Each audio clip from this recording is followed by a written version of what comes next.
All right, Brent. So now we are on the other side of the highway here on our way to Carcross, Yukon. We see now the final result of what you consider being a good job. I mean, regarding forest management. Yeah, great example of forest management that's been completed. So the difference between this side of the road and that side of the road is that the small woody piles that we were looking at before are now gone. So they've been managed. That fuel risk has been removed. So now if a wildfire were to come through here, it would burn rather quickly through, not having any ground fuel, and move on to somewhere that isn't protected or hit a fuel break like the highway. So that's what we want to see. So beautiful job. And I think there's another benefit that we need to talk about, and that's our furry friends that make the forest their home. So of course we love to recreate and work in the forest, improve the forest, but we also want to promote biodiversity, and that means having a wonderful place for animals to live. So what we see here is a place where our friends, the caribou up here, bison, obviously deer, bear, and all the other species. Yeah, absolutely. We saw moose yesterday. We saw caribou yesterday. Yeah. We saw fox yesterday. Lynxes. Many lynxes on the way to Ross River. So this is great habitat.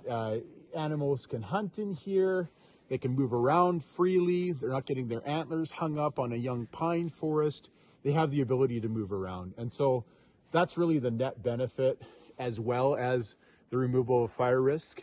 And then I think the final piece that we want to highlight is that these trees will now sequester more carbon than ever. And similarly to what we talked about on the other side of the road, we need to think about allowing the biggest trees to proliferate, allowing them to capture as much carbon as possible. So when we're flying over a forest, we just see the top of the canopy. Top of the canopy is really important because it is the mechanism by which it's pulling CO2 out of the air and storing it in the tree. But we want to proliferate the bigger trees. And the reason for that is the pizza analogy. So if I said to you, Martin, you're hungry, what would you prefer? 2 12-inch medium pizzas or an 18-inch large pizza? So well, I would prefer 2 pizzas, right? 2 pizzas sounds like more, right? Yeah. 2 is more than 1. Of course, if we do the diameter and figure out the actual area of each pizza, we'll learn that 1 18-inch pizza is actually larger in area than 2 12-inch pizzas. So that being said, if we have this isn't quite an 18-inch tree, but let's call it an 8-inch or a 10-inch tree, it's actually far more important than our small tree over here, just by volume, how much carbon it's sequestering. Yeah. So when we're looking at trees, we're interested in the layer 1, layer 2 trees. So tallest, most diameter, most ability to proliferate. They've been here a while.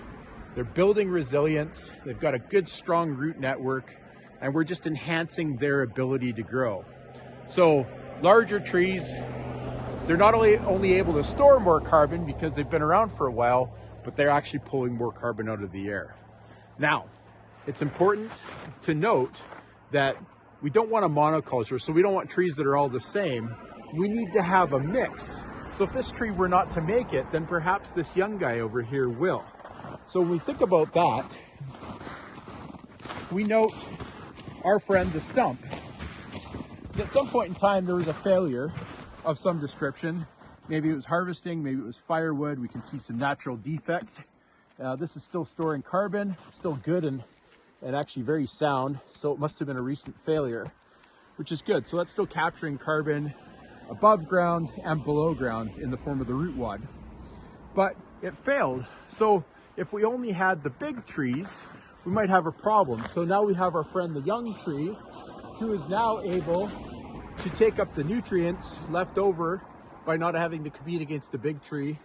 And I'll guarantee you, this is just going to pack on carbon, being exposed to sunlight and not having to compete for as much scarce nutrients.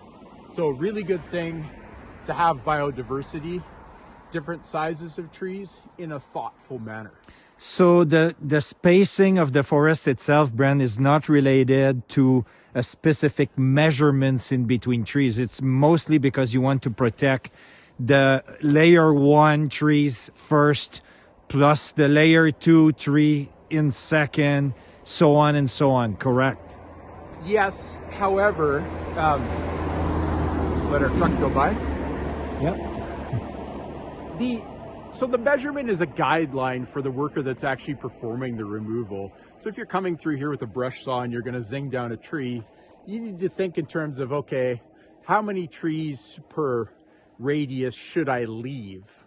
And so it's a rule of thumb, but you also have to be intelligent and say, oh, okay, well, if this tree looks healthier or better than a defective old tree, I'm going to leave it in place so that it acts as a replacement. So we're moving quickly to do projects like this because of course they're labor intensive and it takes a while to see the benefits because you're removing above ground biomass.